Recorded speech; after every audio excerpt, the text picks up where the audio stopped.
Olá, meus irmãos, que Deus abençoe você. Seja bem-vindo aí a mais uma aula do Panorama do Novo Testamento aqui na nossa formação teológica. E você que tem chegado até aqui, né, desde janeiro aqui com as nossas aulas, tenho certeza que você tem sido muito edificado. E hoje nós vamos começar a aula aí de primeira carta de Paulo aos Tessalonicenses. Paulo vai escrever ali as suas cartas na sua primeira, segunda, terceira viagem missionária, não, plantando igrejas, e depois ele volta em algumas delas, mas outras ele não tem oportunidade de voltar. Para algumas ele vai escrever algumas cartas, para outras ele não vai conseguir voltar nas igrejas, mas ele escreve uma ou outra carta, primeira carta, segunda carta, cartas pastorais, ele escreve cartas para orientar e organizar as igrejas. E aqui na carta de Paulo aos Tessalonicenses, nós vamos falar um pouco. E se pudéssemos dar um título, né, para essa aula de hoje, seria uma igreja plantada sob pressão. A igreja plantada ali na cidade de Tessalônica foi uma igreja plantada debaixo de pressão.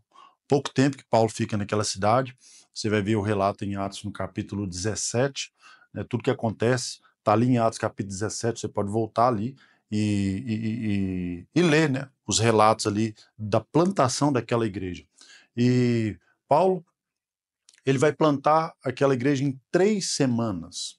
Foi uma igreja que foi plantada em pouquíssimo tempo, porque Paulo vai chegar e vai pregar ali na sinagoga, vai ensinar ali na sinagoga, né? Então vamos é, entender como que essa igreja foi plantada, o que estava acontecendo naquela cidade, o porquê que Paulo teve que escrever essa carta, como que foi que essa igreja nasceu, e nasceu em 3 semanas, mas debaixo de muita perseguição, mas também debaixo de um mover do Espírito Santo muito forte. A cidade de Tessalônica, ela tinha uma particularidade, porque ela tinha como nós podemos dizer, um privilégio político, um privilégio especial, né, que algumas outras cidades não tinham. A cidade de Tessalônica era considerada uma cidade livre, ela possuía ali uma certa autonomia, e assim, ela podia definir as suas próprias leis, tinha alguma isenção de alguns impostos, né? Então, assim, era uma condição bem diferente. Ela, a única condição que era imposta sobre Tessalônica era que ela precisava manter a submissão total ao imperador. Então, quando Paulo e Silas vão pregar anunciando Jesus como rei ali em Tessalônica, isso não foi apenas considerado como uma pregação religiosa, não. Isso vai soar como uma ameaça política. Então, os líderes daquela cidade, quando descobrem que o teor da pregação de Paulo e Silas era sobre Jesus, e Jesus um rei que poderia competir com César, o receio de perder esses privilégios que eles tinham foi muito grande. Então, Paulo ele começa a ser perseguido, assim como os demais discípulos que estavam com ele, vão ser perseguidos a ponto de ter que se esconder na casa de um homem chamado Jason. Jason é esse que vai acolher, esconder Paulo e seus companheiros. Em Atos capítulo 17, versículo 9, vai dizer assim: por causa disso, ele foi levado até os oficiais e precisou até pagar fiança. Aqui, Atos está falando de Jason. Jason ele foi levado pelos oficiais e desculpa, só saiu debaixo de fiança. Ou seja, o evangelho vai mexer muito com as estruturas da cidade, com as estruturas de poder da cidade de Tessalônica, né? Então, assim, agora entendendo um pouco mais esse contexto político, um pouco dessas tensões que cercavam a cidade de Tessalônica, nós vamos descobrir o porquê que Paulo vai escolher justamente Tessalônica para pregar o evangelho. Paulo, ele escolhe Tessalônica porque não é por acaso. Primeiro, Paulo tinha decidido ir para a Ásia, mas em um determinado momento ele tem como se fosse uma visão. E o Espírito Santo ele vai guiar Paulo até Tessalônica, porque em Atos, no capítulo 16, ele tem uma visão e um homem vai chamar Paulo, passa até a Macedônia. E a cidade de Tessalônica tinha mais ou menos 200.000 habitantes. Era um padrão de cidade muito grande para aquela época, era algo gigantesco. Então, falando-se disso, era uma cidade estratégica. 200.000 habitantes era muita gente para os padrões de cidade daquela época. Então, um centro político, um centro cultural muito grande, e uma porta de entrada para várias outras regiões, para várias outras cidades. Sendo assim, Paulo entende: se eu plantar uma cidade aqui, essa cidade pode se tornar um centro de envio missionário para outras regiões, para outras cidades. Você vai perceber, quando você começa a ler o livro de Atos, que Paulo vai passar por duas cidades, vai passar por Anfípolis e por Apolônia. Essas cidades estavam ali no caminho de Tessalônica. Por que Paulo não para nelas? Justamente porque Paulo estava focado ali em Tessalônica e outras cidades.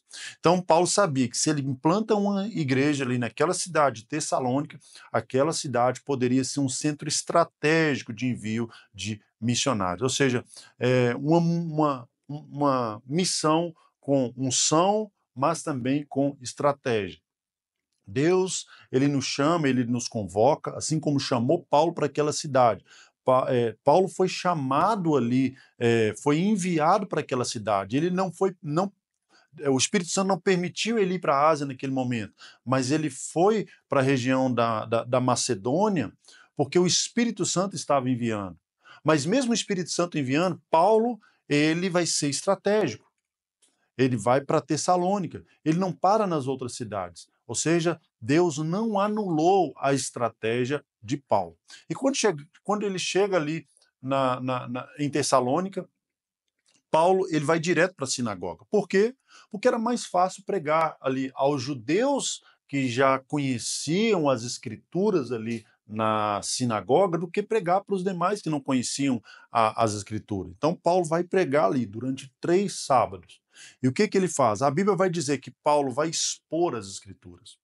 Paulo expõe as escrituras, a Bíblia fala assim que Paulo expõe, explica e demonstra que Jesus Cristo era o Messias prometido. Isso numa sinagoga, demonstrando que Jesus Cristo era o Messias que deveria morrer, sofrer, mas também ressuscitar depois como Cristo, como o Messias. Olha só, em 1 Tessalonicenses, no capítulo 1, versículo 5. O nosso evangelho não chegou até você somente em palavras, mas também em poder, no Espírito Santo e em plena convicção. Paulo possuía 3 pilares na sua pregação: palavra, poder e convicção. Ele pregava a palavra, ele pregava a Bíblia, ele não pregava ideias humanas. O Espírito Santo trazia e corroborava, fortalecia a pregação de Paulo com unção e com impacto. E Paulo também, ele tinha convicção, por quê? Porque ele demonstrava convicção, por quê? Porque ele vivia o que ele pregava. Então, como consequência dessa pregação poderosa de Paulo, vai surgir a igreja de Tessalônica. E surge debaixo dessa perseguição, mas também com muito poder.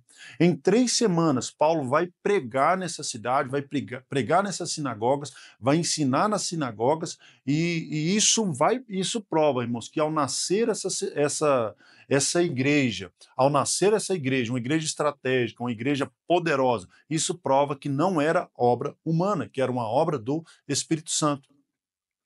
3 semanas Paulo prega, ensina e ele prova que Jesus era o Messias. Sendo assim, depois dessa pregação, Paulo vai ser expulso de Tessalônica.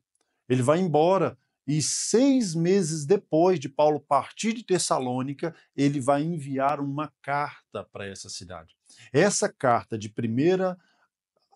primeira carta de Paulo aos Tessalonicenses. E de onde ele vai escrever? Ele vai escrever ele vai passar por Atenas e vai escrever essa carta lá de Corinto.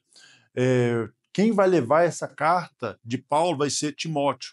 Timóteo é enviado ali novamente até Tessalônica e Paulo vai enviar Timóteo para levar essa carta até Tessalônica e Timóteo vai relatar alguns problemas que estavam acontecendo ali.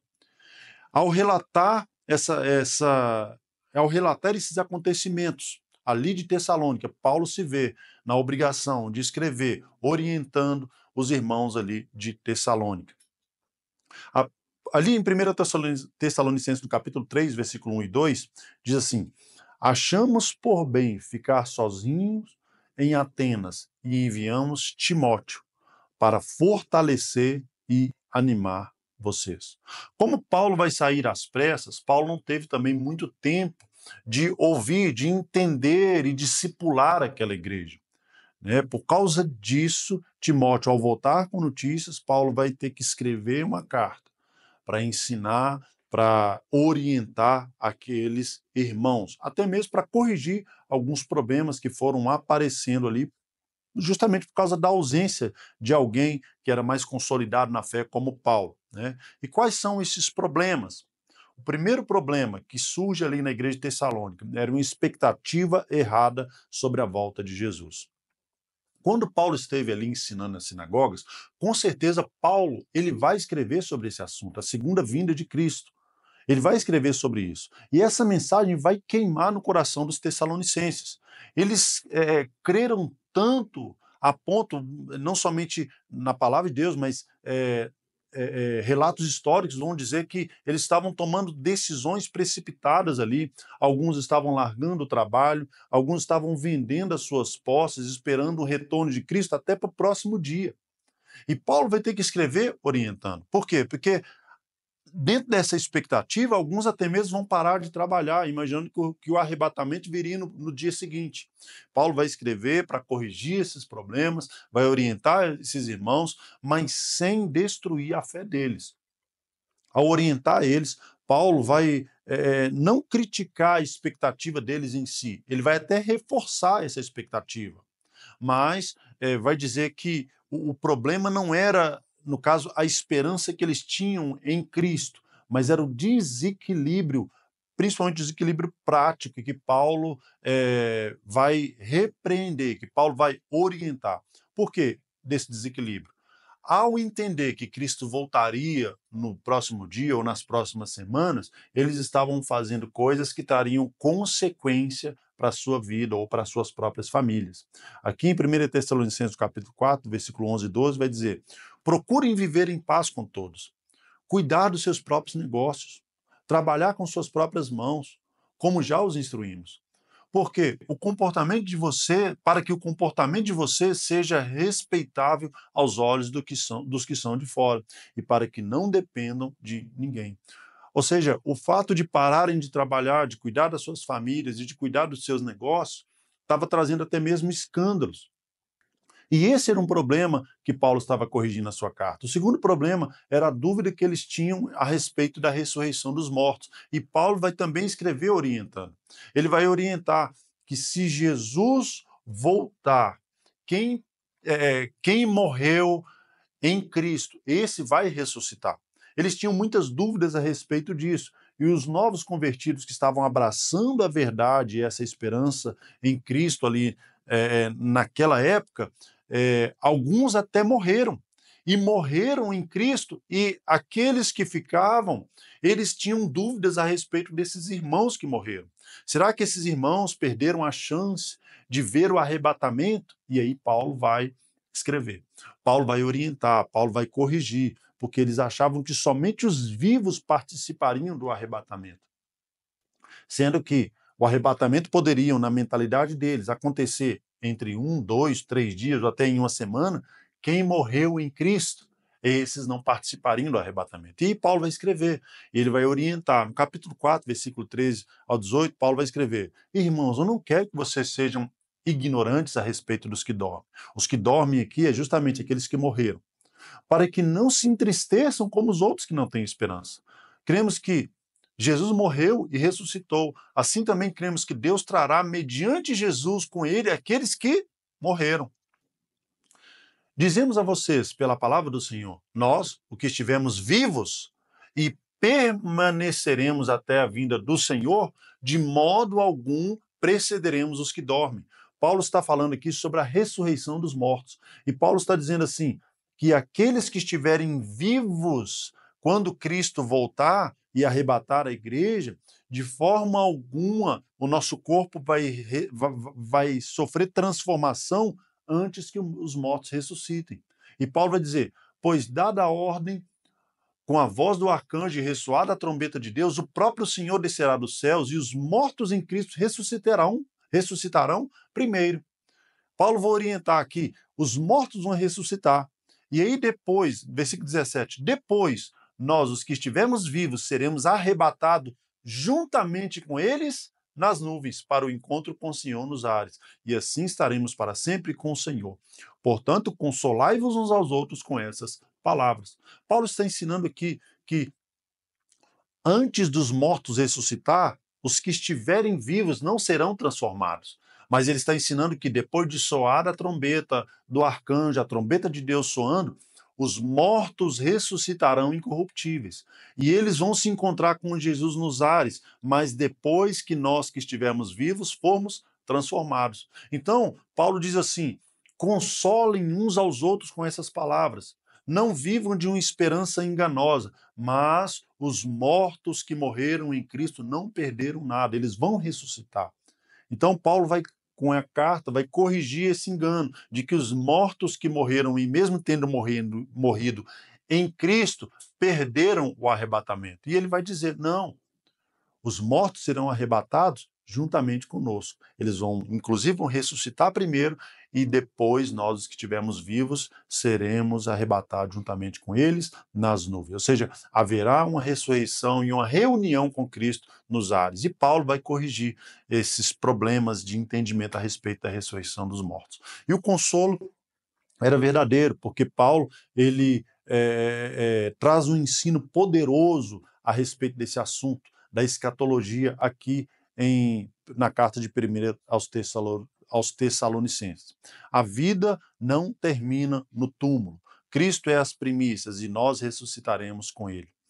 Paulo também vai escrever para corrigir alguns outros problemas, e o terceiro deles era o desprezo à liderança espiritual que havia naquela igreja, pecados morais dentro da igreja e até mesmo acusações contra o próprio Paulo. Né? Então, aqui no capítulo 2, versículo 3 a 9, diz assim: pois a nossa exortação não procede do erro, nem da impureza, nem se baseia em dolo. Pelo contrário, visto que fomos aprovados por Deus a ponto de nos consolar, de nos confiar o evangelho. Assim falamos, não para agradar a pessoas, e sim a Deus, que prova o nosso coração. Paulo aqui ele está defendendo o seu ministério.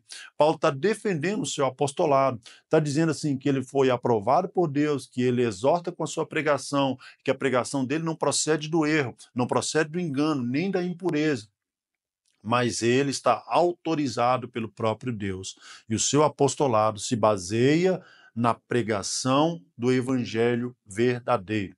E ele diz assim, no versículo 5, pois, como você sabe, nunca usamos de palavras lisonjeiras, nem tivemos intenção de dissimulada ganância. E Deus é a nossa testemunha. A motivação deles era pura, da pregação de Paulo era pura. E ele vai defender aqui o seu apostolado. Essa é a carta de Paulo aos Tessalonicenses. Paulo vai ter que resolver alguns problemas que eles tinham ali de divisões e de briga entre os próprios irmãos, situações que eram comuns em Tessalônica. Mas, na realidade, nós nunca podemos esquecer que essa pregação de Paulo em Tessalônica era uma pregação de poder, de palavra e de convicção, porque é uma igreja que nasce em 3 semanas, em 3 pregações, em 3 ensinos de Paulo numa sinagoga. Essa igreja nasce debaixo do poder do Espírito Santo. Uma cidade estratégica de 200 mil habitantes, onde Paulo prega o evangelho e de onde muitos outros missionários vão nascer para pregar em outras regiões. E essa é a carta de Paulo aos Tessalonicenses. E amanhã estaremos aqui com mais uma aula de panorama do Novo Testamento. Que Deus abençoe você.